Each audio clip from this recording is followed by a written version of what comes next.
The first thing Elara knew was the weight. It was not the gentle, reassuring weight of a winter blanket, nor was it the heavy, drowsy weight of deep sleep. It was the suffocating, metallic, final weight of steel still buried inside her.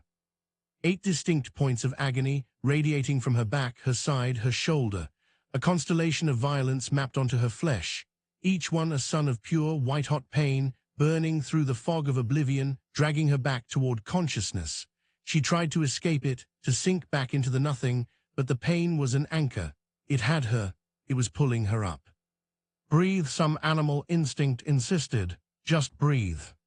She tried, a shallow, shuddering intake that scraped like gravel down her ravaged throat, and with it came the smell. It hit her in a wave, vivid and brutal, slamming her memory into gear. Blood, copper-tinged, life spent, her own. Iron, the cold, mineral scent of the courtyard stones, of the blacksmith's shop nearby. Winter rain, that sharp, clean, icy smell that had been falling that night, cutting through the castle's usual smells of wood smoke and roasting meat. The sensory trinity of her death, she remembered it now, she had smelled it as she fell. Sound returned next, but not the sounds she expected. No screams, no ringing steel, no guttural cries of assassins or the heart-shattering sobs of a child. Just breathing. Deep, rhythmic, controlled, not hers, many of them. A chorus of slow, powerful inhalations and exhalations that filled the space around her. Too close, far too close for strangers. Panic, cold and slick, began to coil in her stomach beneath the warmth of the pain. Where was she? The healer's ward, but the air didn't smell of poultices and mildew.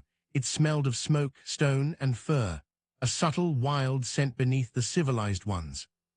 Her last memory, fragile as a shard of glass, pieced itself together in the dark theater of her mind. Running, a basket of linens, heavy and damp, clutched to her hip, the shortcut through the royal courtyard, lit by guttering torches, the icy kiss of rain on her cheeks. Then movement in the shadows, not guards. Their shapes were wrong, sinuous and predatory, silver flashing. A child's cry, high with terror, piercing the night. A small body, hurtling from a cloistered archway, crashing into her legs. Wide, sky-blue eyes stared up, drowning in fear. He didn't speak, he just clung. Shouts, a language of harsh, guttural commands. Boots on stone. They weren't after her. Their blades, long and cruel, were leveled at the child hiding behind her skirts. No thought, no decision, just a raw, instinctive pivot. She dropped the basket, spun, and threw herself over the small, trembling form, curving her body into a shield. She saw the first blade descend, a graceful, terrible arc, and then the world exploded into fire and impact. Once, twice, a hammering cascade of blows, punching the air from her lungs, tearing screams from her throat that she never heard. She remembered the feel of small arms locked around her neck. The hot spill of her own blood, shockingly warm against the cold rain. The blur of black masks and furious golden eyes, not the attackers, but ones that flashed at the periphery, roaring with fury. Then nothing, the heavy darkness.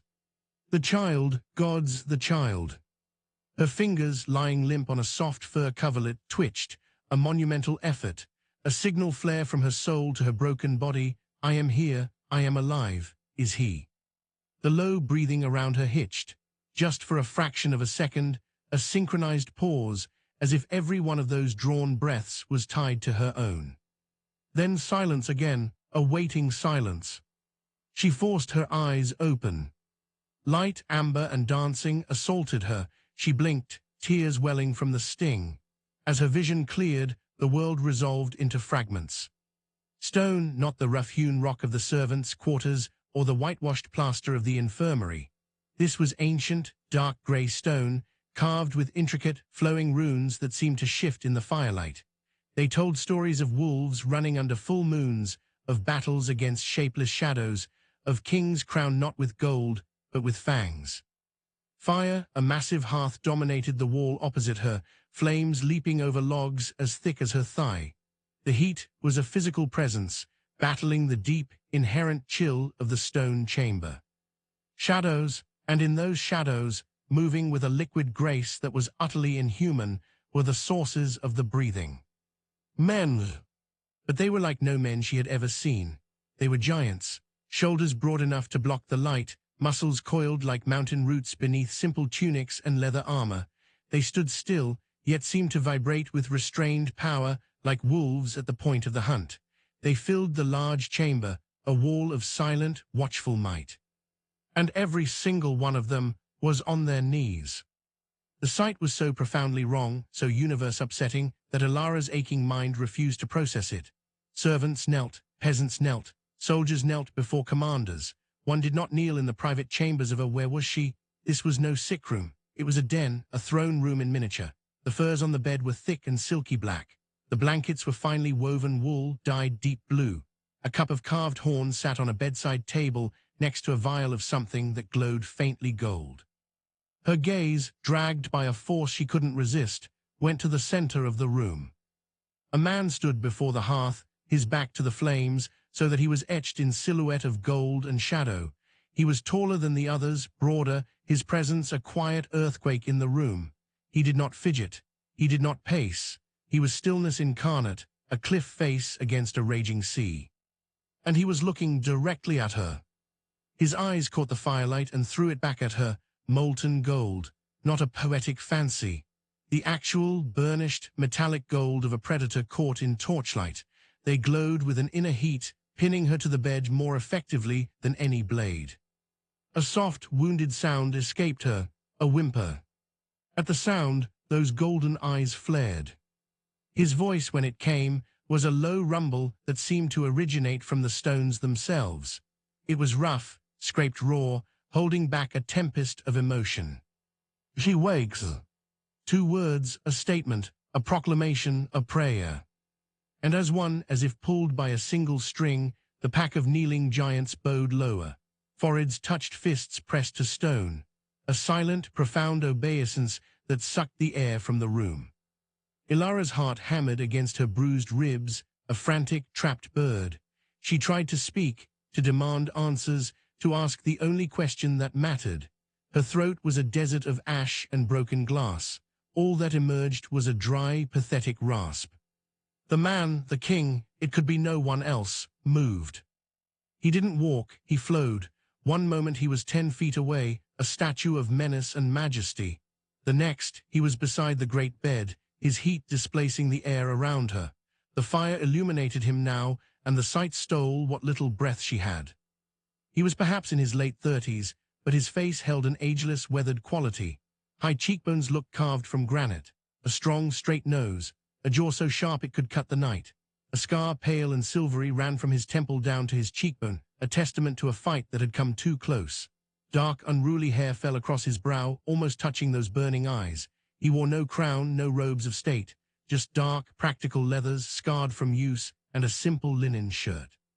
A long sword in a worn scabbard hung at his hip. This was not a king who ruled from a gilded throne. This was a king who led from the front, whose authority was etched in muscle and scar tissue, and the terrifying stillness he wore like a cloak. He looked down at her, and the intensity in his gaze was a physical weight. Then, slowly, deliberately, he went down on one knee beside the bed. It wasn't the full bow of his warriors. It was something more intimate, more devastating. He was lowering himself to her level, bringing those terrifying, beautiful eyes even with hers. "You are safe." The words were gravel-soft, poured over honey, an attempt at gentleness from a creature not made for it. "The child is safe." The child. The 2 words were a key, turning the lock on the floodgate. Memory didn't just return, it crashed over her, drowning her in the full, horrifying clarity of the event. The small, warm weight crashing into her, the silk of his fine tunic under her work-roughened hands, the specific scent of him, soap, boy sweat, and the faint, sweet smell of honey cakes. His scream, not of pain, but of primal terror, as the masked figures converged. She saw the leader's eyes through the slits in his black mask, cold, dead, focused on the prize behind her. She heard her own voice, ragged and fierce, shouting, "Run," to the boy. Even as she knew he was frozen, so she had moved instead. She had become the wall. The first blade had taken her high in the back, near the shoulder. A punch of shocking cold, then the bloom of fire. The second and third had struck almost simultaneously, lower down. She felt her legs buckle. The rest were a storm of slicing, piercing agony. She'd lost count, but her body remembered. 8. Through the red haze, she'd seen other figures pour into the courtyard. Larger, moving with blinding speed, roars that shook the very air, not human roars. They had been answered by snarls from the assassins. Then strong arms had grabbed her, lifting her and the child together. The last thing she remembered was the rain on her face, and those same golden eyes, now filled with a world-ending fury, looking down at her as the darkness took her. 3 days, the king said, his voice pulling her back to the present, to the firelit room and his impossible proximity. You have been asleep for 3 days. The healer, he paused, his jaw working. The healer said you should not have woken at all, not from those wounds, not with that much blood lost. 3 days, the concept was too vast. She had been hovering between worlds for 3 days. She looked down at herself, truly seeing her body for the first time. She was clad in a soft, cream-colored linen shift. It was simple, but of fine quality. Her own rough-spun wool dress was gone. Beneath the shift, her torso was a landscape of bandages, wrapped tightly from under her arms to her hips. In several places, ominous rust-brown stains had seeped through the white cloth, a map of her sacrifice. Her arms, lying outside the covers, were clean. Someone had washed the blood and grime from her skin. Her hands, usually chapped and stained from lye soap and hard water, were pale and smooth. Her dark hair, which had been a wild tumble, was neatly braided away from her face, the plait resting over her shoulder. The care was meticulous, reverent. She was a laundress, a nobody from a nameless village. Servants were tended to in the crowded, noisy infirmary, not in silent stone chambers, by unseen, gentle hands. Her eyes, wide with confusion and lingering fear, lifted from her body to the king's face. He was watching her take inventory, his expression unreadable. Who, she began, but her voice shattered. She swallowed, tasted honey and herbs again, a soothing draught left on her tongue. She tried again, forcing sound through the wreckage. Who is the boy? A spasm crossed the king's face. It was there and gone in an instant, but in that moment she saw the bedrock of a king crack. She saw anguish, and a guilt so profound it seemed to age him before her eyes. It was the look of a man who had almost lost everything. My son, he said, and the 2 words were heavy with love, with fear, with a fierce, possessive pride. Prince Kale, heir to the Alpha throne. Alpha! The word landed in the center of her being and detonated. All the village tales, the whispered warnings, the fireside stories meant to thrill and frighten, they weren't stories. The lichens, the shifters, the beast kings of the Blackwood, they were real. The power in the room, the predatory grace of the kneeling men, the glowing gold eyes of the king, it was all true. She hadn't just saved a royal child. She had saved the prince of monsters. And the monsters were kneeling to her. A hysterical bubble of laughter tried to rise in her chest, but it met a wall of pain and died. The king was speaking again, his voice pulling her from the spiral of her thoughts.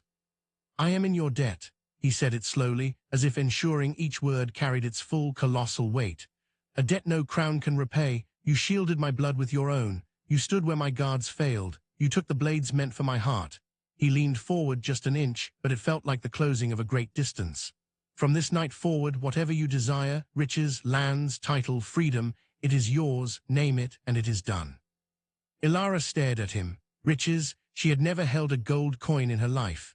Lands, she'd lived in rented rooms. Title, she was girl or laundress or nothing at all. Freedom, from what? The life she knew was one of hard work and simple survival. What would freedom even look like?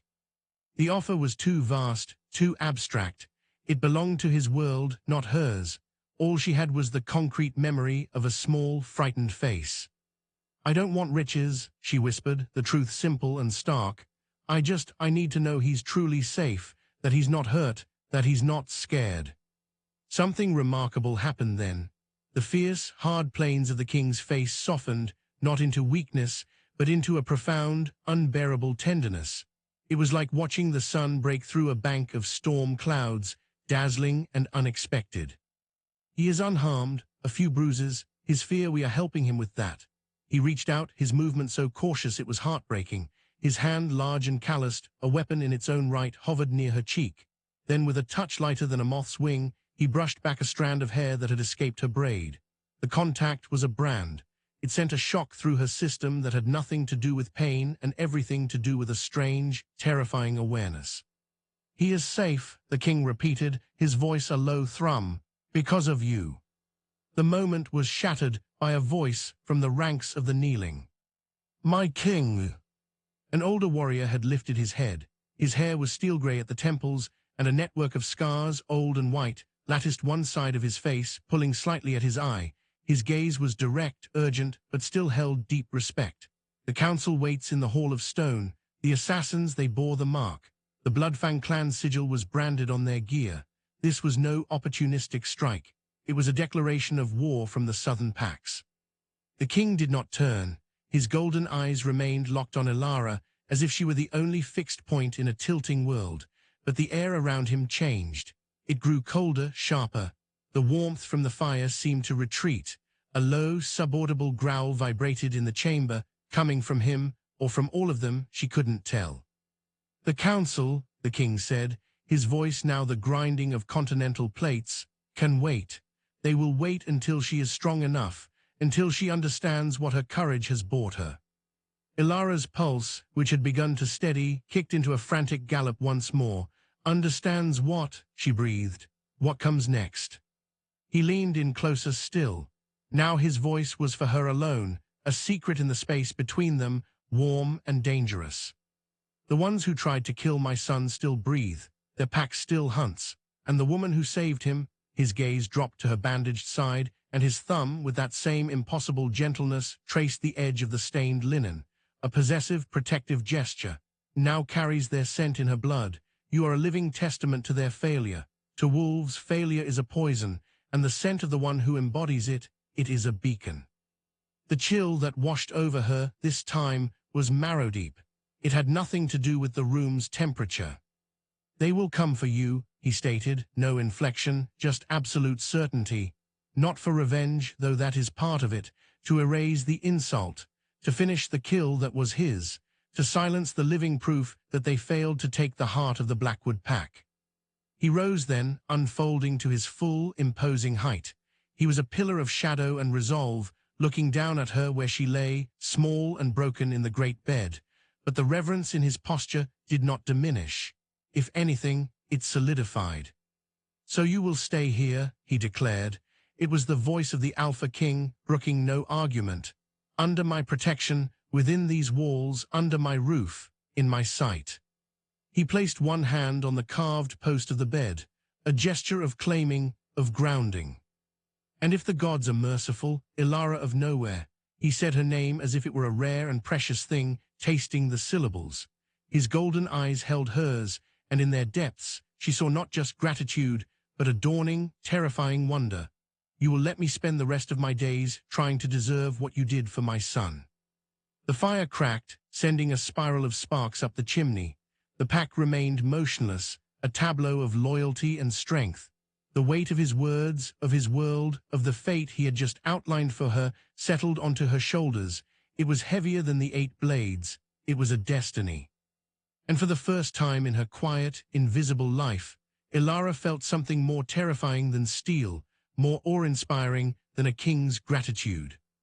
She felt seen, not as a servant, not as a faceless body, but as a soul, a force, a woman who had changed the fate of kingdoms by stepping into the path of a blade. She was Ilara, and she was in the den of the Wolf King. The pain returned not as blades, but as fire. It began in her blood, a low, shimmering heat beneath her skin, spreading from the center of her deepest wound. The healer, an ancient woman with eyes like smoked quartz and hands that trembled slightly, changed the bandages on the second day. The woman, named Anya, grunted, peering at the revealed flesh. The wound, which should have been an angry, weeping canyon, was a network of pink, knitted tissue. "Too fast, child. This mends too fast." Ilara, propped up on pillows, felt a prickle of fear that had nothing to do with the sting of the cleansing salve. "Is that bad?"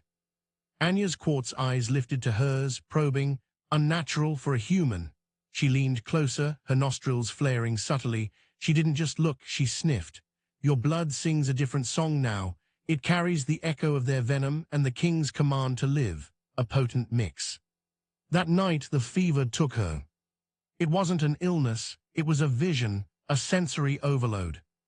She was running through a forest, but the trees were shadows and the ground was the scent of pine, rain, and wild, untamed earth.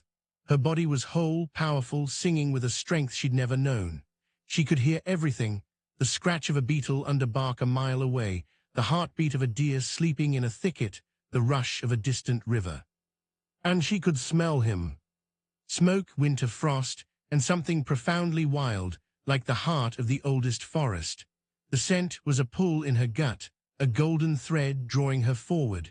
She burst into a clearing under a colossal silver moon. He stood there, in his wolf form. He was immense, a creature of myth wrought in living shadow and silver-tipped fur. His shoulders were level with her own, his head massive, jaws that could crush stone, and his eyes, the same molten gold, blazing with an intelligence that was utterly alien and intimately familiar. He paced toward her, not with predator's stealth, but with a king's deliberate grace. She should have been terrified. Her human mind screamed to run, but her body, this dream body, stood its ground. A low whine built in his throat, a sound of anguish and recognition. In the dream, she reached out a hand. He pressed his massive, warm head into her palm. The contact was an electric jolt that traveled up her arm and straight to her soul. A name formed in her mind, not her own thought, but his, echoing in the shared space between them. Kaelin! She woke with a gasp, the phantom feeling of coarse fur and overwhelming power still tingling on her skin. The fire had burned low. The room was empty of guards, save for one. He was there, King Kaelin. Not kneeling, not standing guard by the door. He was in a large chair pulled close to her bedside, asleep. His head was tilted back against the wood, the lines of exhaustion and worry etched deep even in slumber. One hand rested on the hilt of his sword. The other was stretched out, his fingers just barely brushing the furs that covered her leg. The sight of him, this fierce, terrifying king brought low by vigil, sent a wave of emotion through her that was hotter than the fever. She watched the steady rise and fall of his chest, the way the firelight played over the scar on his cheek, the surprising softness of his mouth in repose. He must have felt her gaze. His eyes flew open, instantly alert, gold blazing in the dim light. He didn't startle. He focused on her, and the protective intensity was back, sharper. The fever broke, he said, his voice rough with sleep. It was a statement, but she heard the question underneath. I dreamed, she whispered. Her own voice felt different, less broken, of a wolf, a great black wolf under a silver moon. Kaelin went perfectly still. The air in the room thickened, charged with a silent, potent energy. His gaze searched her face, darting over her features as if seeing them for the first time. What he began, then stopped. He leaned forward, his movements slow, hypnotic. What did you feel in the dream? Ilara's heart hammered against her ribs. I felt strong. I could hear everything, smell everything, she swallowed. I could smell pine, frost, wildness. A tremor went through him, a full-bodied shudder he could not control. The hand that had been on his sword moved, reaching toward her face as it had before, but this time it didn't stop. He cupped her cheek, his palm searingly hot against her skin. His thumb stroked the crest of her cheekbone. Ilara, he breathed, and her name was a prayer and a curse. What have you done to me? The council meeting was a storm she heard through stone. Kaelin had been summoned. He left reluctantly, his eyes promising a swift return. The raised voices, though muffled, filtered down the corridor to her room. A human liability, a snarling voice argued. She saved the heir, another, calmer voice countered. She carries the blood-fang taint. Her presence is a beacon for another attack. She is under the Alpha's protection. That is law. That last voice was Kaelin's, a low, rolling thunder that silenced the others momentarily. The decision is made. She stays. We adapt.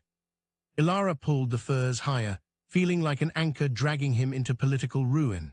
She was dozing, adrift in a sea of confusing new sensations, the enhanced clarity of sounds from the hallway, the sharpness of the wood smoke scent, when a small, tentative sound came from the door. A tiny crack appeared, a single sky-blue eye peered through. Then the door pushed open fully, and Prince Kale slipped inside. He was a small, solemn shadow in a dark green tunic. His fair hair was tousled. In his hands, he clutched a wooden toy wolf, its paint worn from love. He stood just inside the room, staring at her with an awe that mirrored his father, but mixed with a child's naked vulnerability. "You're the lady," he whispered. Ilara's heart melted. All fear, all confusion fled before those wide, earnest eyes. "I'm Ilara," she said softly, offering a smile, "and you must be Prince Kale." He nodded, taking a hesitant step forward. "They said you slept for always because of me, but you woke up." "I woke up because I wanted to make sure you were all right." He took another step, then another, until he stood by the bed. He looked at her bandages, his little face crumpling. "Does it hurt?" "A little," she admitted, "but it's much better now." He chewed his lip, then solemnly held out the wooden wolf. "This is Shadow. He protects me from bad dreams. He can protect you too, while you get better." Tears, hot and sudden, pricked Ilara's eyes. She reached out, not taking the toy, but closing her hand gently around his small one that held it. "Thank you, Your Highness. That is the kindest gift anyone has ever given me." A brilliant, relieved smile broke across his face. He clambered up onto the edge of the bed, with a child's disregard for protocol, sitting cross-legged, placing the wooden wolf carefully on her lap. "Papa says you're the bravest person in the whole world, even braver than him." Before she could reply, the door opened again. Kalen stood there, filling the frame. His expression was dark, stormy from the council, until he saw his son on the bed, saw the wooden wolf in Ilara's lap. The storm cleared, replaced by a look of such profound, tender gratitude it stole her breath. "Kale," he said, his voice gentle, "you were supposed to be with your tutor." "I had to give Shadow to the lady, Papa, so she's safe." Kalen's gaze lifted from his son to Ilara. The golden thread between them, first spun in the dream, pulled taut. "I see," he murmured. "A wise precaution." He entered, dismissing the guard outside with a nod. The door closed, leaving the three of them in the firelit intimacy of the chamber. Later, after Kale had been coaxed back to his lessons with promises that Shadow was on duty, Kalen returned. The tension he carried from the council was a visible cloak around him. He paced before the fire, a caged wolf. "They fear you," he said abruptly, not looking at her. "They fear what you represent, change, vulnerability, a human heartbeat in the heart of the pack." He stopped, finally turning. His eyes were tortured. "They are not wrong to fear. Having you here, it is a risk. To you, to the pack." Ilara pushed herself up higher. The newfound strength in her limbs surprised her. "Then let me go. I'll leave. I'll disappear. They won't find me." A savage growl ripped from his throat. "No." He was across the room in a blur, his hands braced on either side of her on the bed, cagging her in. His warmth, his scent, his power engulfed her. "You will not leave. I will not allow it. The thought of you out there alone with them hunting you." He shook his head, the words failing him. His gaze dropped to her mouth. "It is not just debt, Ilara. It is not just protection." The air crackled. The fever dream awareness rushed back, 100 times stronger. She could feel his heartbeat, a wild drum matching her own. She could see the pulse hammering in his throat.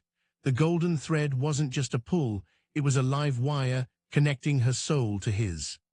"What is it?" she breathed, mesmerized. "A curse," he whispered, his face inches from hers.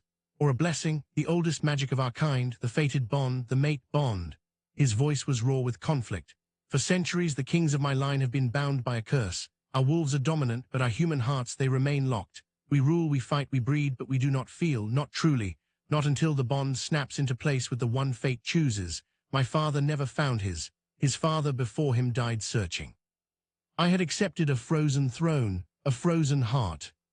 He brought his hand up, tracing the line of her jaw with a touch that was both reverence and desperation. "And then you, a human woman, covered in blood, holding my son's life with your own, and I felt it. The ice shattered.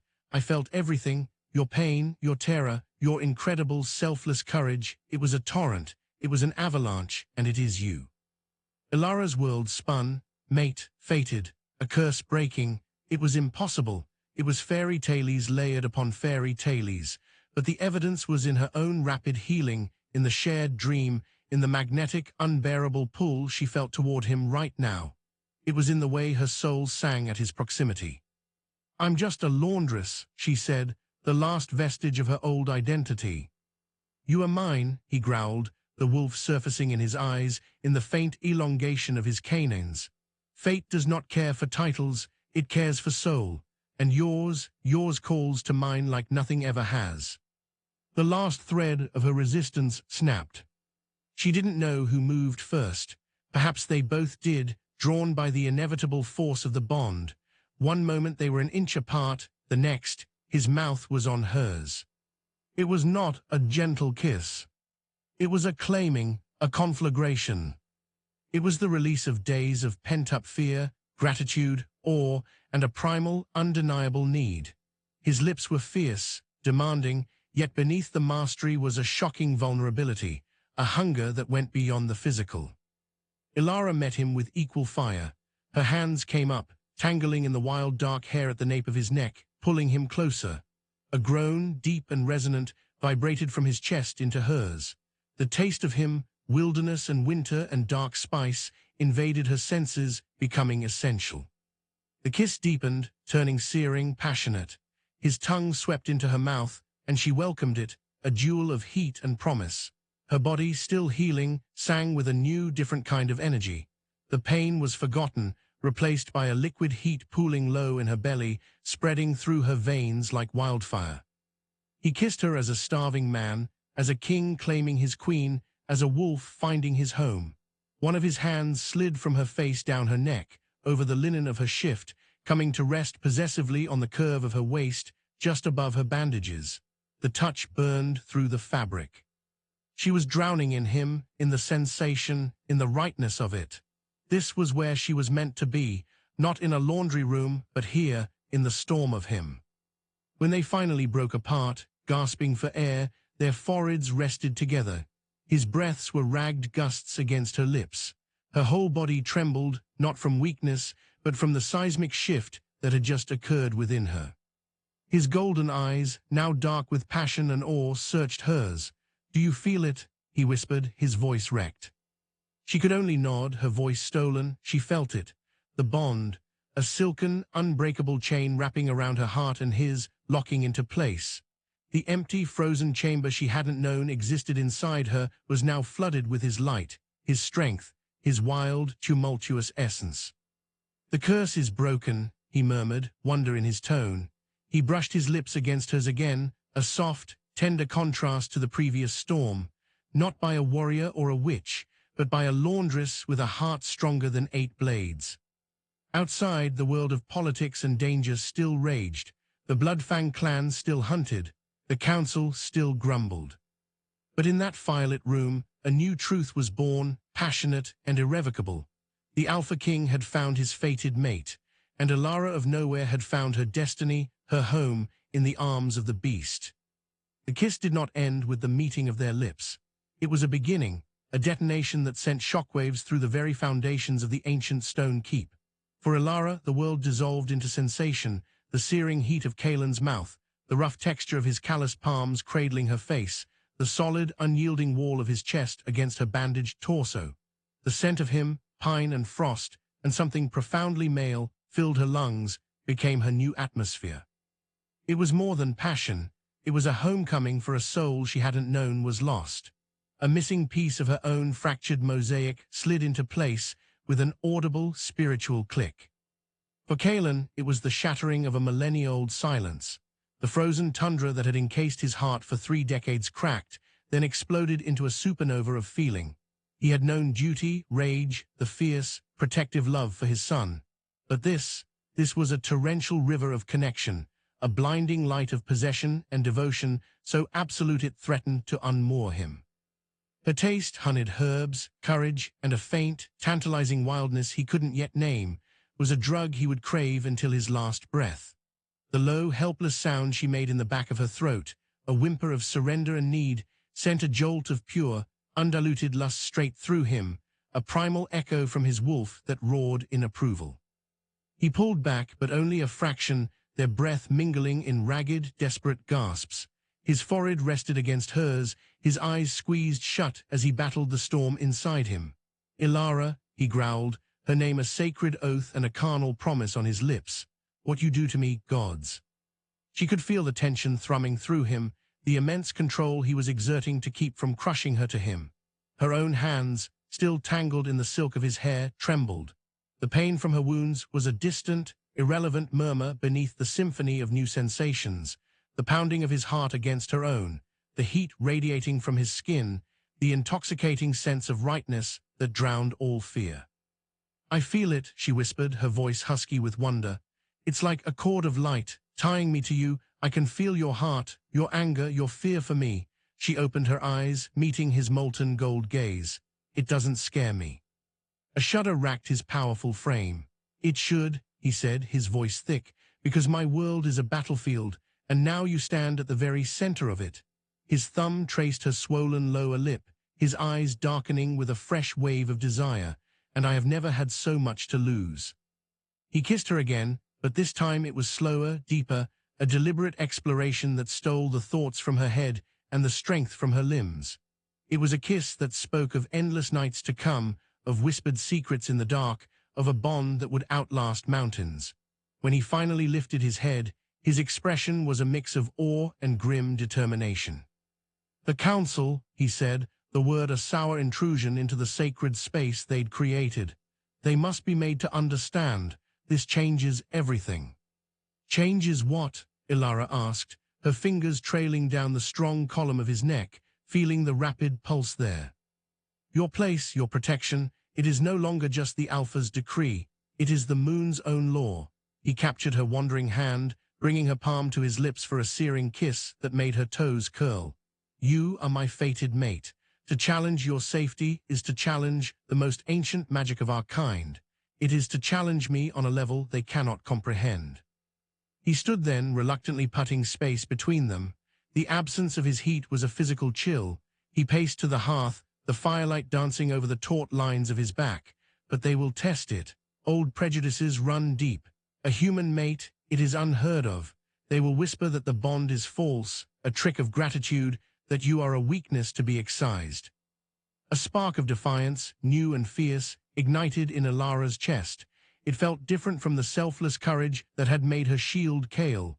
This was personal, this was possessive. "Let them try," she heard herself say, the steel in her voice surprising them both. Kaelan turned, a slow, predatory smile gracing his lips, the first true, unburdened smile she had seen from him. It transformed his face from stern majesty into something devastatingly beautiful. "There she is," he murmured approvingly. "The wolf in my lamb." Before he could say more, a frantic knocking shattered the moment. The door burst open without waiting for permission. The older, scarred warrior from before, Torvin, stood there, his face ashen. "My king, forgive the intrusion. The perimeter scouts have returned." He shot a glance at Ilara, his gray eyes unreadable. "The Bloodfang did not retreat to their borders. They've encircled the western ridge. They're digging in, and they're sending a message." Kaelan's entire demeanor shifted in an instant. The lover vanished, replaced by the warlord. The air grew dense with his suppressed power. What message? Torvin's jaw worked. A spear was thrown into the gates of the lower village. Tied to it was a wolf pelt, a black wolf pup's pelt. His gaze flicked to Ilara again, heavy with meaning. "And a note. It says, 'Send out the human who smells of our failure, her life for the border, keep her, and we will paint the Blackwood with the blood of every pup we find.'" A roar of pure, undiluted rage tore from Kaelan's throat. It was not a human sound. The windows rattled. The fire in the hearth flared, then sank as if cowed. Ilara felt the fury through the bond, a red, consuming wildfire that burned alongside his terror for his people, for his son, for her. "They dare," Kaelan's voice was a guttural snarl. His eyes blazed, the gold bleeding into a lupin, phosphorescent glow. Shadows seemed to cling to him, to deepen around his form. They dare threaten my pack, threaten children, over a debt of honor they incurred. He stalked toward the door, a force of nature barely contained in leather and flesh. Called the war council. Now, in the stone hall, every captain, every elder, we meet in 10 minutes. My king, Torvin said, stepping aside but his voice cautious. The human, her presence in the keep is one thing, her presence in a war council. Kaelan stopped, turning his head slowly. The look he gave Torvin was enough to make the hardened warrior take an involuntary step back. She is not the human, she is Ilara, my mate, the savior of the air, and she will be at my side. Anyone who has a problem with that can voice it to me, in the circle, under the moon. The challenge was explicit, deadly. Torvin bowed his head deeply. As you command, Alpha. Kaelan turned back to Ilara. The fury was still there, a banked inferno in his eyes, but it was now overlaid with a ferocious tenderness. Can you stand? Can you walk? The thought of facing a room full of hostile, powerful werewolves while her body was still knitting itself together was terrifying, but the thought of him facing them alone, defending her while she hid in bed, was intolerable. She pushed back the furs, swinging her legs slowly over the side of the bed. A dull ache protested, but it was manageable. The accelerated healing was real. I can. He was at her side in an instant, his arm a solid support around her waist as she found her feet. Her simple linen shift was hardly caught attire. He seemed to read her thought. With a swift movement, he unclasped the heavy black cloak from his own shoulders, a cloak lined with silky midnight fur. He swept it around her, its weight and warmth enveloping her, smelling overwhelmingly of him. It drowned her small frame, the hem pooling on the floor, but it felt like armor. Let them see whose protection you wear, he said, his voice low and intent. The walk to the stone hall was a blur of torchlit corridors and stunned silence. Guards and servants froze as they passed, eyes wide at the sight of their king, supporting the wounded human woman wrapped in his personal cloak. Whispers trailed in their wake like ghosts. Mate, is it true? The bond, the curse-broken, blood-fanged demand. The stone hall lived up to its name. It was a vast, cavernous space hewn from the living rock of the mountain, lit by massive iron braziers that cast flickering light on stern, ancient faces carved into the pillars. A great round table of petrified wood dominated the center. Around it stood 24 lichens. Some were warriors like Torvin, scarred and grim. Others were older, their eyes shrewd and calculating, dressed in robes of office. All conversation died as Kaelan entered with Ilara leaning on him. The weight of their collective gaze was a physical pressure. She felt the scrutiny, the suspicion, the open hostility from some.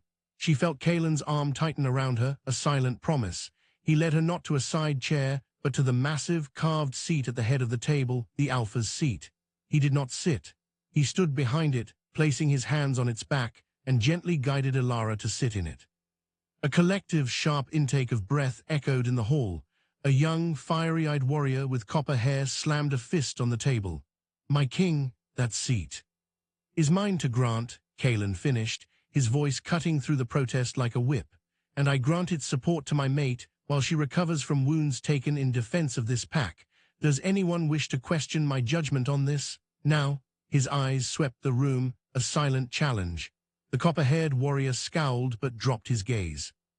An elder with a long, white braid and eyes like chips of flint stepped forward. He was Galen, the keeper of laws. Judgment is one thing, Kaelan, wisdom is another. The Bloodfang have issued a clear ultimatum. They do not believe a human can truly be fated. They see this as a sentimental folly, a weakness to exploit. They are using her as a lever to break our borders. Then we must prove them wrong, Kaelan said, his tone leaving no room for argument. How? Another elder sneered. By parading her, she is a human girl, not a lichen queen. She cannot shift, she cannot fight, she cannot lead a hunt. She is a vulnerability made flesh. Ilara felt the words like darts. She looked down at her hands, pale against the dark fur of the cloak. They were right. What was she doing here? She was a liability. Then through the bond she felt it, a surge of unwavering belief from Kaelan, a wave of pure, defiant strength that washed over her own doubt. It was followed by a sudden, sharp pang in her own chest, not emotional, but physical. A twisting, burning sensation deep in her bones, as if something were trying to break free. She gasped, her hand flying to her sternum. Kaelin was instantly attuned. Ilara. Before she could answer, a new voice, cold and precise, cut through the tension. It came from a man standing in the shadows of a pillar, one she hadn't noticed. He was slender, dressed in dark travel-stained clothes, with sharp, intelligent features and silver-tipped black hair. His eyes, a strange pale lilac, fixed on her with unnerving intensity. "She may be more than she appears," the stranger said, stepping into the brazier light. "The blood sings, does it not, healer Anya?" From the side of the hall, old Anya nodded slowly, her quartz eyes fixed on Ilara. "It does, Lord Rydian, a song I have not heard in many generations." The stranger, Rydian, approached the table. He gave Kaelin a slight, respectful nod. "Alpha, I came as soon as I sensed the disturbance in the old magics. The breaking of the king's curse sends ripples through the veil." His lilac eyes returned to Ilara. "May I?" Kaelin gave a tight nod, his body coiled protectively. Rydian didn't touch her. He simply leaned closer, those strange eyes seeming to look through her skin. He inhaled slowly. "You dream of running, don't you? Of scents so vivid they have color, of sounds from impossible distances." Ilara could only nod, stunned. "The bloodfang venom," Rydian mused, circling her slowly. "Silver-laced, meant to kill a lichen. It should have killed a human in minutes, yet it did not. Instead, it interacted with something else, with the latent spark within you awakened by the trauma and," he glanced at Kaelin, "catapulted into flame by the forging of a fated bond with an alpha of immense power. Your body is not just healing, woman, it is evolving." The hall erupted into murmurs. "A latent, impossible, she's human. The bloodline must be pure. A human turning, it's an abomination." "Silence," Kaelin's command cracked like thunder. He was staring at Ilara with a look of dawning, breathtaking hope. "What are you saying, seer?" Rydian stopped his circling. "I am saying that the Bloodfang, in their attempt to murder a child and then use this woman as a political pawn, may have inadvertently created the very thing that can unite the packs and destroy them. A human-born lichen, forged in sacrifice, bound by fate to the strongest alpha in 5 centuries. Her existence breaks every rule. It is not an abomination. It is a revolution." The bone-deep burn within Ilara intensified. It was no longer painful, but urgent, compelling. She looked at Kaelin, and she saw not just her lover, but her anchor. "Something is happening," she breathed. As if on cue, a distant, haunting howl pierced the silence of the keep, rolling down from the western ridge. It was answered by another and another, a chorus of chilling, predatory promises. The Bloodfang were announcing their presence. The copper-haired warrior snarled, "They begin their taunts, we must answer." Kaelin ignored him. His world had narrowed to Ilara. The bond between them was vibrating, a plucked bowstring. He could feel the change rippling through her, the struggle within her cells. The cloak of his protection was symbolic, but she needed to find her own. "The moon rises in an hour," Galen the Elder said gravely. "They will test our walls under its light." Kaelin made a decision. He straightened, his voice filling the hall with absolute authority. "Torvin, triple the guard on the nursery wing. Galen, secure the lower village, bring all non-fighters into the inner bailey. Rohan," he addressed the copper-haired warrior, "take your wing and patrol the western tree line. Do not engage, watch, report." He then looked down at Ilara, his gaze softening for only her to see. "And I will take my mate to the moon-gazing tower." Protests erupted again, but he silenced them with a glare. "The bond is pulling her change. It must be guided, or it will consume her. The tower is the only place with the right resonance." He helped Ilara to her feet. She leaned on him heavily, the internal storm growing. As they left the tumultuous hall, the arguments fading behind them, Ilara looked up at his profile, etched with worry and resolve. "What if I can't?" she whispered. "What if I'm not what he says? What if I'm just a human and I break?" He stopped in the deserted corridor, turning her to face him. He framed her face with his hands, his touch infinitely gentle. "You could never be just anything, Ilara. You are the woman who took 8 blades. You are the heart that called to mine across the void of a curse. Human or lichen or something entirely new, you are mine, and I will be with you through every second of this, now and always." He kissed her, a quick, fierce brand of possession that steadied her swirling world. Then he swept her into his arms, cloak and all, and carried her through the labyrinth of the keep, not toward safety, but toward the highest, most exposed point. The moon-gazing tower, where stone met sky, where the howls of enemies mingled with the wind, and where a laundress would meet her wolf or die trying. The night was no longer about politics or threats. It was about transformation. The howling dawn was coming, and Ilara would either be devoured by it, or she would learn to howl back. The climb to the moon-gazing tower was a journey through layers of ancient stone and escalating dread. Kalen carried her not as a burden, but as a treasure, his arms a fortress around her as he took winding, narrow stairs that spiraled up into the heart of the mountain keep. The air grew colder, thinner, tasting of wind and open sky. With each step, the frantic, feverish energy within Ilara's bones amplified. It was no longer a burn, but a deep, resonant humming, as if her very skeleton were tuning itself to a frequency only the moon could broadcast. She could hear everything: the rasp of Kalen's breath, steady and controlled despite the ascent, the distant, worried murmurs from the stone hall now far below, vibrating up through the rock, the skitter of a bat in a high crevice, and the howls. They were clearer now, sharper, painting a sonic map of the surrounding forest, taunting, challenging, dripping with malicious intent. The Bloodfang were out there, a noose of sound tightening around the Blackwood stronghold. But louder than all of it was the wild, pounding rhythm of Kalen's heart against her ear, and the answering, frantic beat of her own.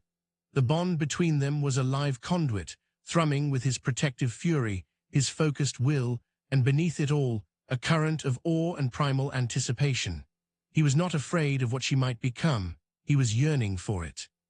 "Almost there," he murmured, his voice a low vibration in his chest. He shouldered open a heavy, iron-bound door that led not to another chamber, but to the night itself. The moon-gazing tower was a wide, open circle of weathered flagstones, ringed by a low, crenellated wall. It was the highest point of the keep, a place where the world fell away on all sides, revealing a breathtaking, terrifying panorama of endless dark forest under sky dusted with icy stars. And there, hanging low and impossibly large on the horizon, was the moon. It was not yet full, but a waxing gibbous, a great, luminous pearl that cast everything in a silver-blue, unforgiving light. The wind hit them, a cold, clean slap that cut through the fur of Kalen's cloak and whipped Ilara's braid loose. He set her down gently on her feet, keeping a firm arm around her waist as she swayed, overwhelmed. The moonlight felt like a physical touch on her skin, a cold fire that seeped into her pores and fanned the embers raging inside her. "Look at me," Kalen commanded, turning her to face him, blocking the dizzying view of the drop. His golden eyes were almost white in the moonlight, glowing with an inner luminescence. "Don't look at the moon yet. Look at me. Anchor yourself to me." Ilara clutched the front of his tunic, her knuckles white. "It's too much, Kalen. I feel like I'm going to fly apart. My skin, it's too tight." "It is," he said, his voice surprisingly calm, "because you are trying to contain what needs to be freed. Your human form is a cage for what you are becoming. The first change is the hardest. It is a breaking, but I am here to hold the pieces together until they can reform." He brought his hands up to cradle her face. "Do you trust me?" With her soul, with her life, with whatever was left of the woman she had been. "Yes." "Then listen to my voice, breathe with me." He took a deep, deliberate breath, and she mirrored it, her chest shuddering. "The change is not something you force, it is something you surrender to. It is a river. You have been standing on the bank, feeling its pull. Now you must step into the current." As he spoke, the humming in her bones escalated into a sharp, electric crackle. A spasm racked her body, arching her back. A cry was torn from her lips, not entirely human, a sharp, pained sound that echoed off the stones. "Let it come," Kalen urged, his hands moving to her shoulders, grounding her. "I have you." Another spasm, stronger. This time she felt it deep in her spine, a popping, realigning sensation that was agony and ecstasy intertwined. A warm, wet heat blossomed between her shoulder blades, and she realized with dawning horror that her skin was splitting, not from a wound, but from within. Something was pushing its way out. "My back," she gasped. "It's your spine, elongating. Your body is making room for the shift." His voice was a steady beacon in the storm of sensation. Don't fight the pain, move with it. She tried, but the next wave was a tsunami. It felt like every bone in her body was dissolving and reforming at once. Her joints screamed. Her muscles twisted and knotted, then stretched into strange, new configurations. She fell to her knees on the cold stone, Kaelin following her down, never letting go. A new alien awareness flooded her mind. Sense exploded into a kaleidoscope of information. The iron of the tower, the moss in the cracks, the distant deer in the forest, the fierce sweat of the guards below, the unique, powerful signature of every single lichen in the keep. And the bloodfang, their scent was a discordant, aggressive note of rot and iron, carried on the wind from the west. Sounds layered into a symphony, the rustle of every leaf for miles, the heartbeat of a mouse in the walls, the shifting of armor 3 stories down, the low, encouraging growl building in Kaelin's throat. And then came the teeth. A sharp, aching pressure in her jaw made her whimper. She ran her tongue over her canines and found them lengthening, sharpening into points that pressed against her lower lip. A tear of pure, overwhelmed sensation slid down her cheek. "Your wolf is close," Kaelin whispered, his own control beginning to fray at the edges. The proximity of her change, the raw power of it, was pulling at his own beast. She could feel the strain through the bond, the effort it took him to remain in his human form, to be her anchor instead of joining her in the wild dance. "She is beautiful, Ilara, let me see her." But a new terror seized her. The physical transformation was one thing. What of her mind? Would she be consumed?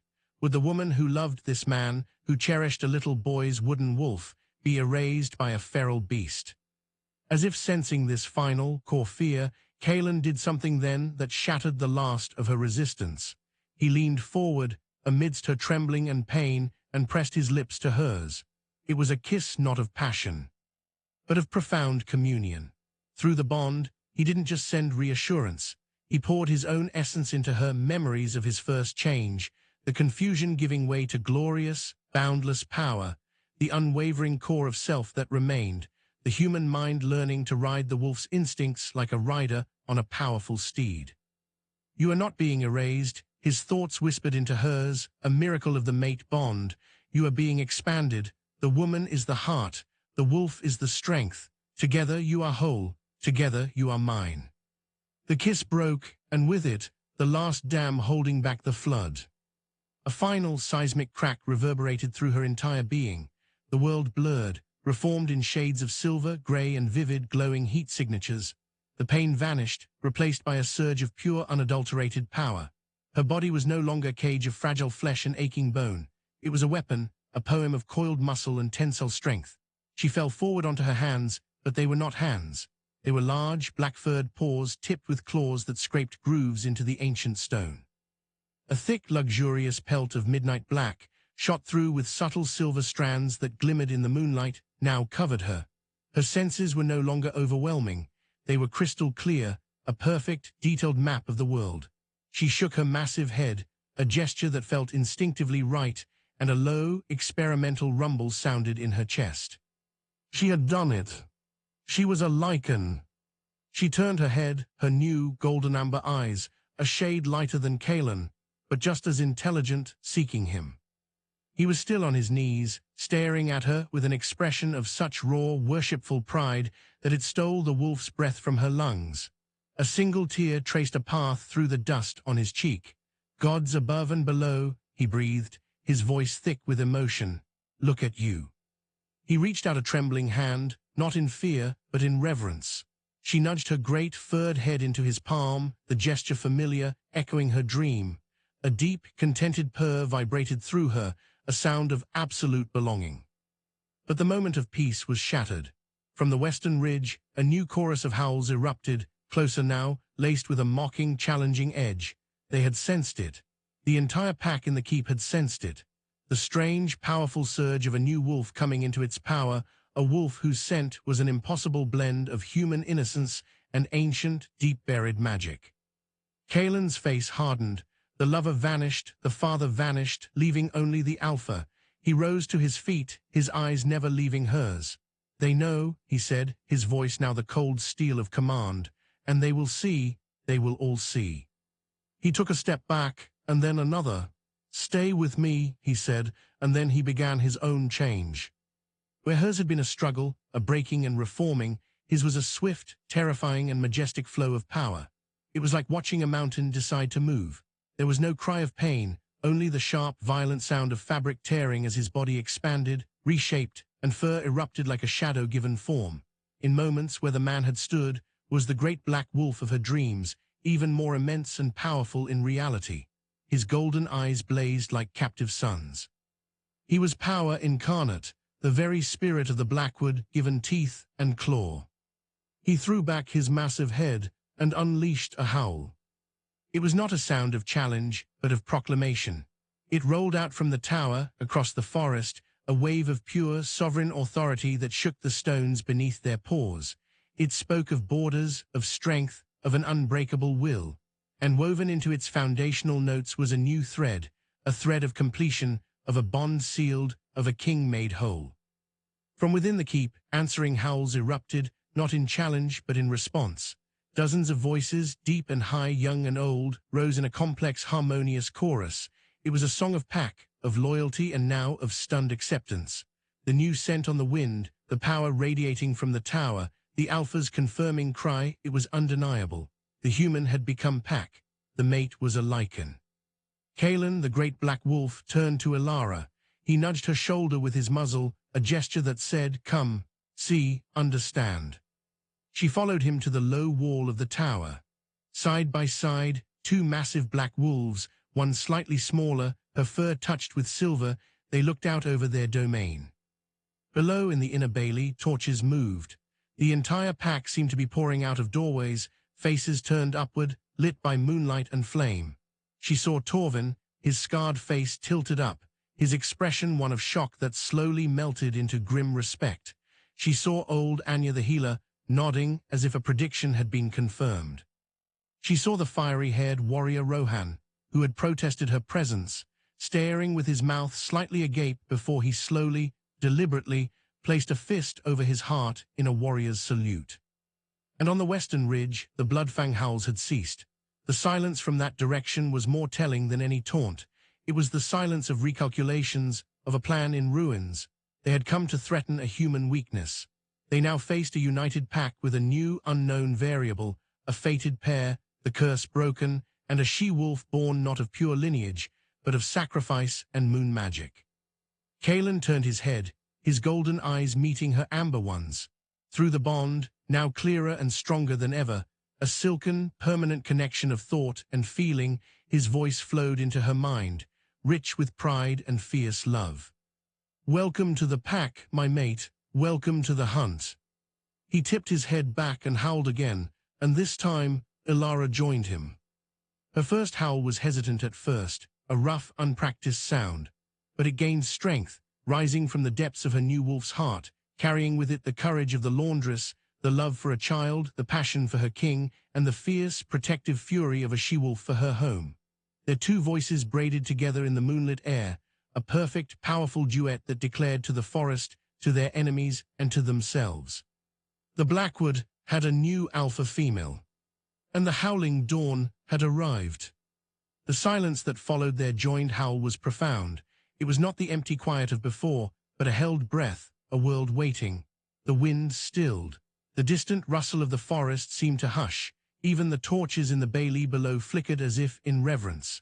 In that crystalline moment, suspended between the fading echo of their cry and the inevitable reaction, Elara existed in a state of pure being. The wolf's senses were hers, a panoramic high-definition tapestry of the world. The cold stone under her paws, the individual scent of every pine needle on the ridge miles away, the warm, living aroma of the pack below, the sharp, coppery tang of Kalen's pride beside her. Her human mind was not gone. It was the calm, observant captain on the bridge of this powerful new vessel, marveling at its capabilities. Then the world exhaled. From the bailey, a single howl rose in answer, not from a warrior, but from a high young voice.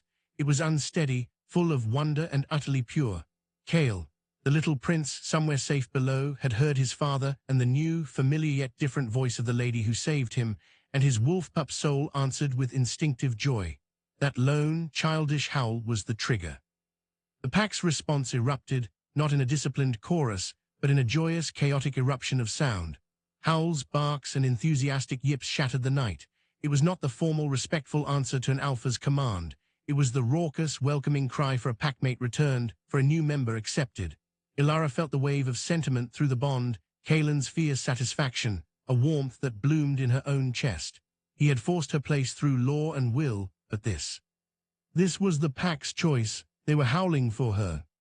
Beside her, Kalen shifted.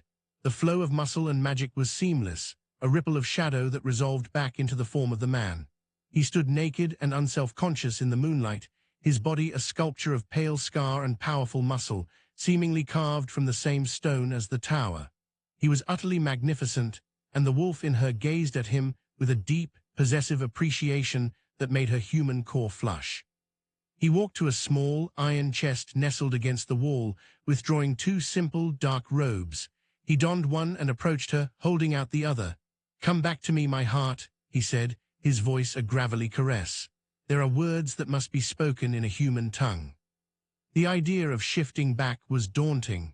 The wolf form felt so natural, so right, but his request pulled at her, with a thought that was more feeling than language, a desire for his hands, his voice.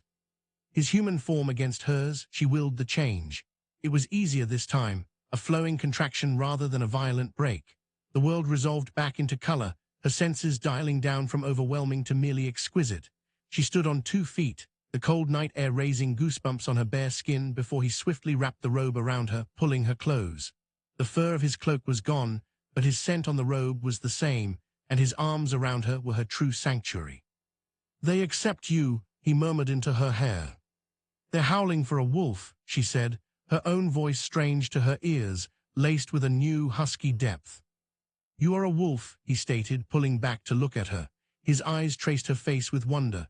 "And so much more. They howl for the miracle. They howl because the curse that has hung over this pack, over my line, is broken. They howl because where there was one strength, now there are two."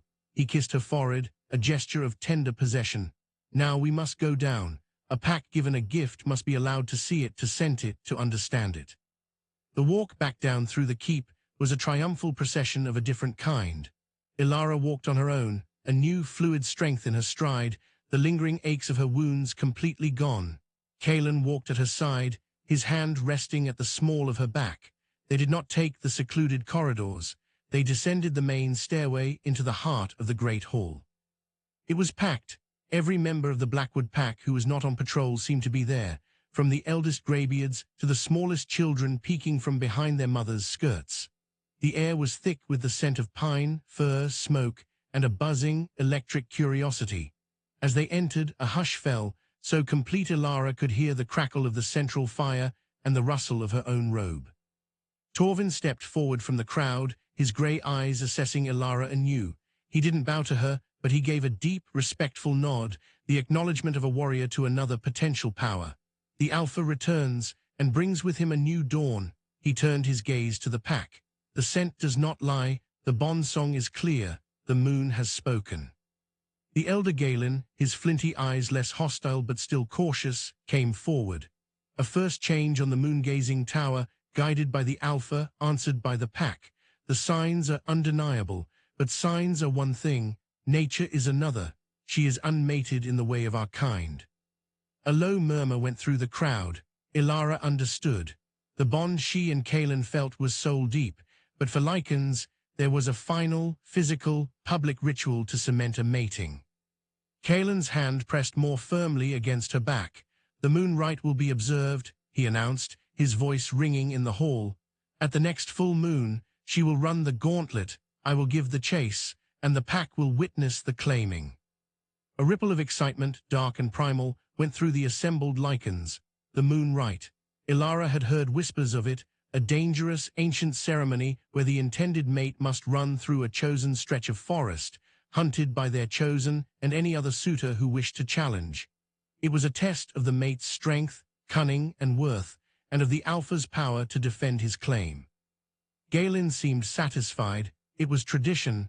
It was law, he nodded. "Then until the full moon, she is under your protection and the pack's provisional acceptance. She must learn our ways. She must learn the hunt. She will, Kalen said, his eyes glinting, starting tomorrow. Later, in the deep quiet of Kalen's private chambers, not the sick room, but his own spacious rooms dominated by a bed large enough for a wolf and hung with dark tapestries, the weight of the day settled upon her. She stood by the window, looking out at the moon-washed forest. The wolf within her was quiet, sated by the acceptance, but her human mind was reeling. "The moon right," she said softly. "What if I'm not fast enough? What if someone else—" The thought of another wolf chasing her, claiming her, made a growl rumble low in her chest, a sound that startled her. Kalen came up behind her, his warm body molding against her back, his arms circling her waist. He nuzzled the sensitive spot where her neck met her shoulder, and she felt the sharp points of his human teeth. "No one will touch you," he vowed, the promise vibrating against her skin. "The challenge is a formality. Any who run against me will do so only once. But you must run, you must show them your spirit. Your wolf needs to taste the thrill of the chase, with me as the prize." There was a dark, possessive amusement in his tone. "And I will enjoy the hunt." He turned her in his arms, his expression turning serious. "But there is a more immediate concern. The Bloodfang's silence is troubling. They have not retreated. Rydian believes they are summoning something, an old magic, a corruption. They sought to break us through your death. Now they may seek to break us by defiling the very thing that has made us strong again." "The bond," Ilara guessed, a cold fear cutting through her. "The bond," he confirmed, "and you, as its newest, most vulnerable point. Your first hunt tomorrow, it will not be a simple lesson. It will be a statement. We will hunt on our own borders. We will let them scent our united strength, and we will remind them what it means to threaten the Blackwood." The next morning, under a grey, drizzling sky that did nothing to dampen the vibrant intensity of her new senses, Ilara found herself at the edge of the treeline with Kalen and a small, select group. Torvin was there, and Rohan the copper-haired warrior, along with 2 other seasoned hunters. They were all in human form, dressed for the forest. "The hunt is not just about killing," Kalen explained, his eyes on the dense woods. "It is about listening to the forest, becoming part of its rhythm. Your wolf knows how, but you must learn to trust her. We hunt a stag today, not for sport, but for the feast. To provide, your first kill will feed the pack. It is important." Ilara nodded, her nerves singing. The shift came easily this time, a swift, painless surge. In her wolf form, the drizzly day was a symphony of smells: wet earth, rotting leaves, the nervous musk of hidden prey. Kalen shifted beside her, a commanding presence. "Stay close, listen, follow my lead." His voice flowed into her mind through the bond, clearer than speech. They moved into the forest. It was an education in power and silence. The massive wolves flowed through the undergrowth like shadows, soundless. Ilara's paws found purchase on slippery roots instinctively. Her nose lifted, sorting through thousands of scents until she caught the one they sought, the musky, grassy odor of a mature red stag. She glanced at Kalen and saw the faint flick of his ear in acknowledgement. He had caught it too. The stalk began. It was a slow, patient, tense dance. They circled downwind using the terrain. Ilara watched Torvin and Rohan flank out, not with commands, but with subtle shifts of posture and glance, a language of the hunt she was beginning to intuit. The anticipation was a live wire in her blood, the wolf's desire to run, to pounce, held in check by a discipline that was uniquely there, part instinct, part learned cooperation. They found the stag in a misty clearing, a proud creature with a mighty spread of antlers. For a long moment, they simply observed from the shadows, the respect of one powerful creature for another. Then Kalen gave the signal, not a sound, but a sharp, focused intent through the bond. The chase exploded into motion. Ilara burst from the trees, her powerful legs driving her forward, the world blurring into a streak of grey and green. The stag bolted, a vision of panicked grace. The thrill was intoxicating, the rush of wind in her fur, the thunder of her heart, the pure, fierce joy of the pursuit. She was not Ilara the laundress, nor even Ilara the new lichen. She was the hunt itself. The stag was fast, but they were faster, working as a unit. Torvin and Rohan harried it from the sides, turning it. Kalen drove it forward with relentless pressure, and Ilara, guided by an instinct older than time, found the angle. As the stag tried to veer, she put on a burst of speed, closing the distance in a few mighty bounds. This was the moment, the kill. The wolf understood the necessity, the honor of a clean, swift end to provide for the pack, but the human heart within quailed for a second at the beauty of the creature, at the taking of a life. Together, Kaelin's thought came firm and steady, with respect for the pack.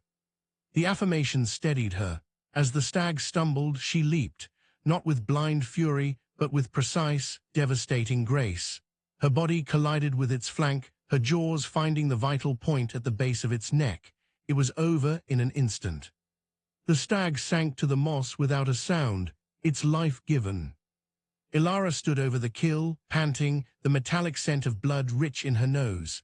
There was no revulsion, only a deep, solemn satisfaction. She had provided. The wolf was proud. The woman understood. Kaelin came to her side, nuzzling her neck, a gesture of profound praise. The other wolves gathered around, not to take, but to acknowledge. They dipped their heads, scenting the air, her scent, now mingled with the accomplishment of the hunt. It was then, in the moment of quiet unity, that the foreign scent hit them all. It was a stench of spoiled magic and old blood, cutting through the clean smells of the forest and the kill. It came from the west, carried on a sudden, foul breeze, and with it came a sound, a low, chittering, scraping noise that was utterly alien to the Blackwood. Kaelin's head snapped up, his golden eyes blazing with instant alarm. He shifted back to human form in a flash of motion, his body tense. Rydian was right, he snarled, his voice harsh. They are not just sitting on their ridge, they are digging, and they have brought something unclean across the border. He looked at Ilara, still in her wolf form, standing guard over her first kill. The bond between them thrummed with new urgency, not just love and pride, but the shared, chilling weight of a leader's duty. The feast will wait, Kaelin declared, his gaze sweeping over his hunters. The true hunt is just beginning. The foul scent was a stain on the wind, a psychic scar across the pristine awareness of the forest. It spoke of turned earth, of deep places where moonlight never reached, of rituals that used blood not for life, but for unmaking. Ilara's wolf form bristled, a low, continuous growl rumbling in her chest that was echoed by every lichen around her. The triumphant peace of the hunt was shattered, replaced by the cold, sharp focus of an impending storm. Kaelin, back in human form, stood like a wrathful god in the clearing, his gaze piercing the western trees as if he could see the source of the corruption. Torvin, Rohan, take the kill back to the keep, sound the alarm, full war footing, guard the children and the elders with your lives. His orders were clipped, absolute. Ilara and I will scout the source. Torvin opened his mouth to protest, his eyes darting to Ilara. Protecting the Alpha was his sworn duty, but the look Kaelin gave him was one of pure, unassailable Alpha command, underscored by the potent, united aura that now radiated from the mated pair. He saw not a human woman to be shielded, but a powerful she-wolf standing beside her king. He bowed his head, shifted, and with a sharp bark, directed the others. They secured the stag and melted into the forest toward home. Kaelin turned to Ilara, who remained in her wolf form, her silver-tipped fur standing on end. "We run as one," he said, his voice dropping to a whisper meant for her alone. "But we must be shadows. This is not a hunt for glory. It is a hunt for truth. Your senses are new, sharper than any in generations, because they were born of the bond you will laid." The trust in his words flooded the bond, warm and solid. He was not coddling her, he was deploying her. She dipped her massive head in understanding. He shifted, the great black wolf appearing beside her. With a last glance at each other, they became two streaks of darkness flowing into the deeper woods, moving against the tainted wind. Ilara's world became a map of scent. She filtered out the familiar signatures of the Blackwood, the pine, the fox, the fear of the prey animals. She focused on the corruption. It was a complex, layered stench. Beneath the old blood and spoiled magic, she detected the familiar, aggressive signature of the Bloodfang wolves, but it was distorted, twisted with pain and a frenzied madness. And beneath that, something else, something cold and patient and deeply, profoundly other. She led Kaelin on a winding, treacherous path up the western ridge, avoiding known trails, moving with a silence that belied their size. The forest grew sickly. Leaves were spotted with black mildew. The usual sounds of life faded, replaced by an eerie quiet. They crested a rocky overlook, hidden by a thicket of thorn, and looked down into a bowl-shaped clearing that should not have existed. The Bloodfang had not just camped, they had desecrated. Ancient standing stones, worn smooth by millennia, formed a rough circle in the clearing. They were blackwood stones, markers of old pack magic, places of moon communion. Now they were defiled. Blood, dark and sticky, was smeared in jagged runes across their faces. The bodies of slain animals, and Ilara's stomach lurched as she identified the small, limp form of a wolf pup. Its pelt, missing, lay at the base of each stone. In the center of the circle, a pit had been dug. From it pulsed the core of the foulness, a visible, purplish-black miasma that seemed to drink the light from the air. Around the pit, a dozen Bloodfang wolves in human form chanted in a guttural tongue. Their eyes were rolled back in their heads, white and unseeing, blood leaking from their nostrils and ears. They were conduits, their life force being siphoned into the ritual. And overseeing it all was a figure Ilara recognized from Kaelin's tense descriptions, Vorlag, the Bloodfang Alpha. He was a brute of a man, bald, with a face crisscrossed by scars and eyes like chips of dirty ice. He held a jagged, black dagger made of what looked like obsidian, and he was chanting the loudest, his face alight with fanatical zeal. They're not just breaking borders, Kaelin's horrified thought came through the bond, thick with rage and dread. They're trying to tear a hole in the veil itself, to summon one of the old shadows. They think to unleash it upon us. The purpose of the stolen pup pelt, the threats, it all crystallized. It was never just about killing Ilara or seizing land.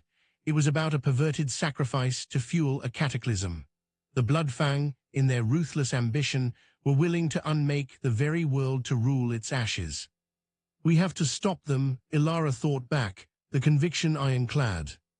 We will, Kaelin's resolve answered, a forge-hot certainty, but not like this. 2 against a corrupted circle will be consumed. We need the pack. We need to break their focus.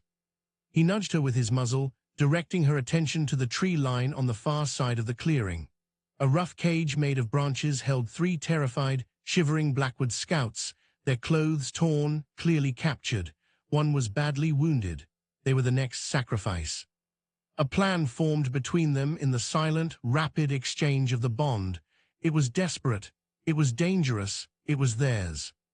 Ilara would create the diversion. Her scent was the one the Bloodfang were obsessed with, the human who smelled of their failure.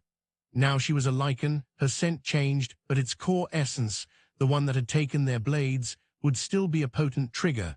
She would draw their eyes, their rage. Kaelin would use the chaos to free the prisoners and disrupt the circle at its weakest point, the pit. Without another thought, Ilara burst from the thicket. She did not attack the circle. Instead, she ran along its periphery, a sleek, silver-black phantom just outside the ring of stones. She lifted her head and let out a piercing, defiant howl, not a Blackwood pack howl, but the unique, challenging cry of a she-wolf who had stolen their victory. The effect was instantaneous. The chanting faltered. The Bloodfang wolves' white eyes snapped forward, focusing on her with dazed, then burning hatred. Vorlag's head whipped around, his icy eyes widening in shock, then narrowing in vicious triumph. The bitch lives, and she brings herself to the altar. Take her, her blood will be the final key. Half the Bloodfang broke from the circle, shifting mid-stride into gaunt, reddish-brown wolves, their forms shimmering with the same unstable, purple energy as the miasma. They lunged for her. Ilara ran. She led them on a wild, zigzagging chase through the blighted trees, using her agility and smaller size to her advantage. Jaws snapped at her heels.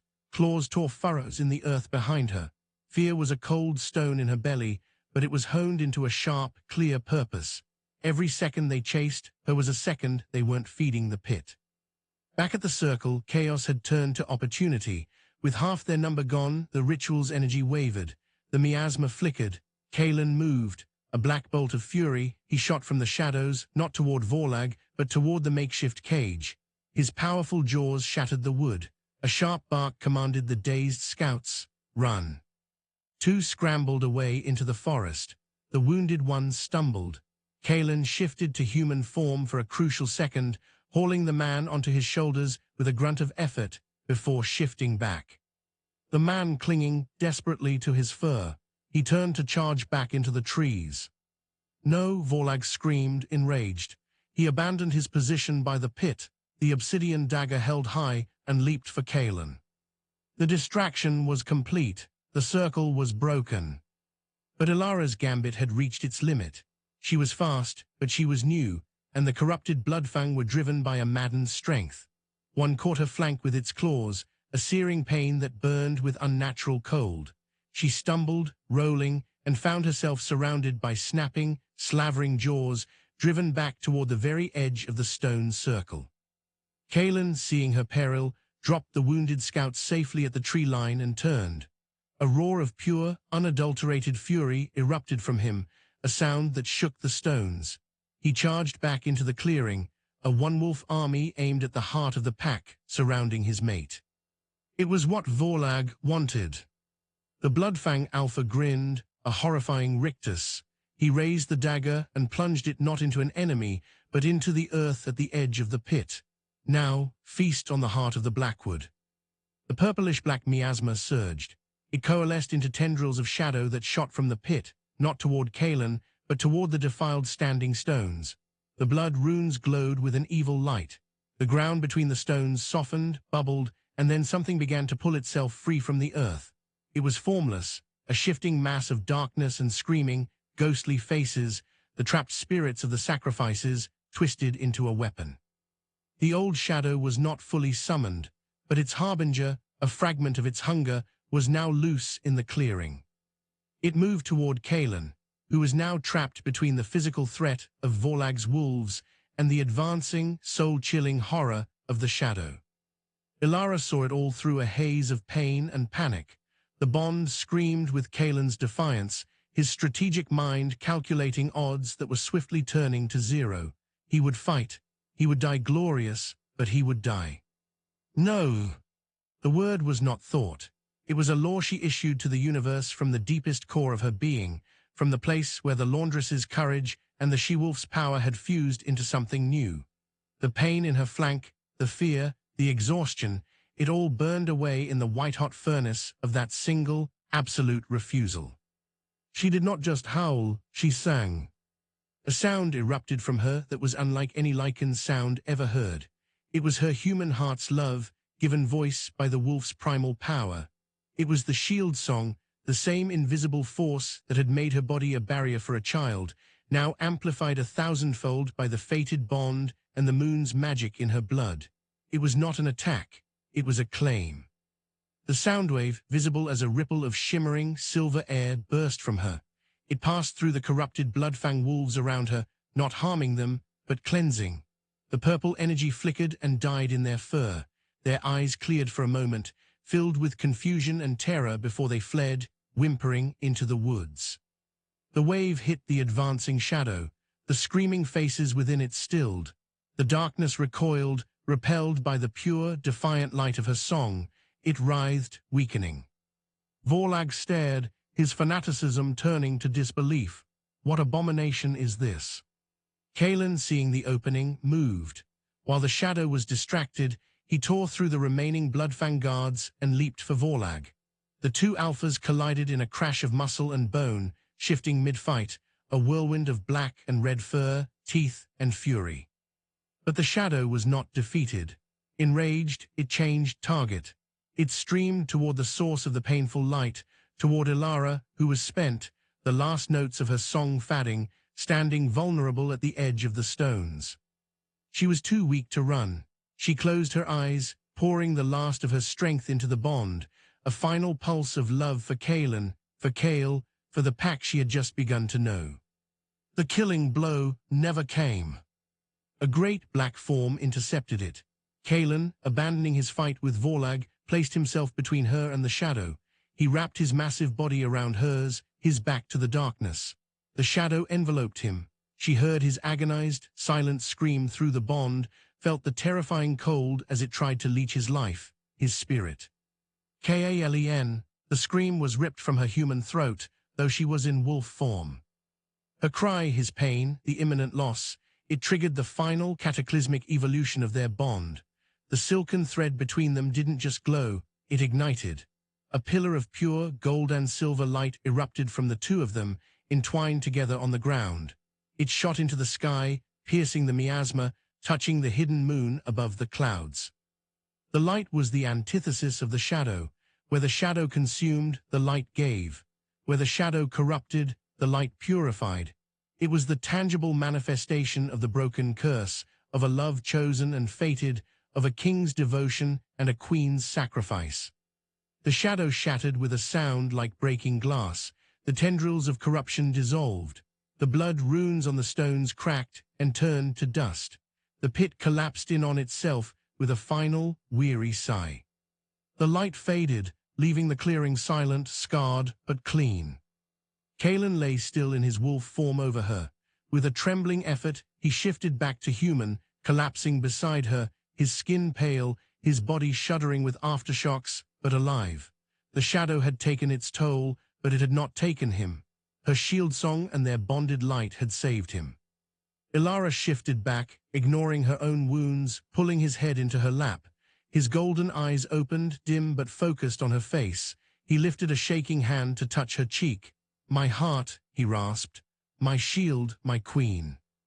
From the trees, the Blackwood pack poured into the clearing, led by Torvin and Rohan.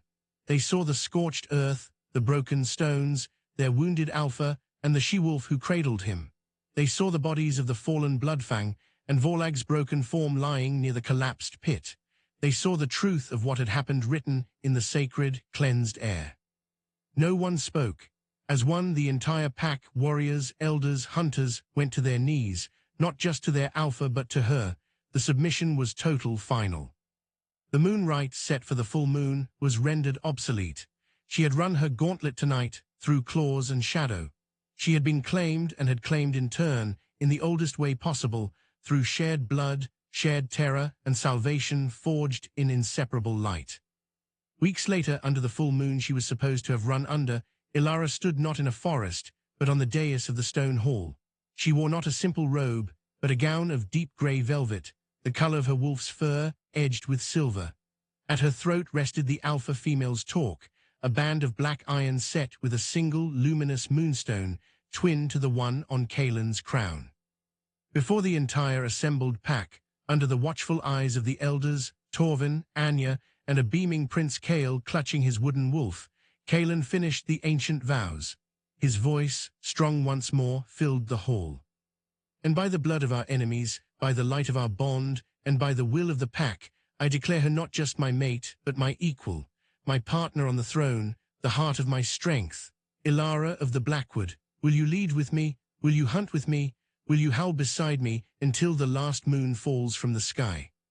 Ilara looked out at the sea of faces, once strange and hostile, now hers to protect. She felt the steady, sun-warm pulse of the bond connecting her to the powerful man beside her. She thought of laundry tubs and courtyard stones, of 8 blades and a child's smile, of a first hunt and a shield song that changed the world. She took Kalen's offered hand, her own grip firm. Her voice, when she spoke, was clear and carried the quiet authority of one who has faced the abyss and commanded it to retreat. "I will." And as the pack's joyous howls shook the very mountains, the Alpha King and his queen turned together to face their future, a future written not in the frozen lines of a curse, but in the wild, living, and unbreakable song of their bonded souls.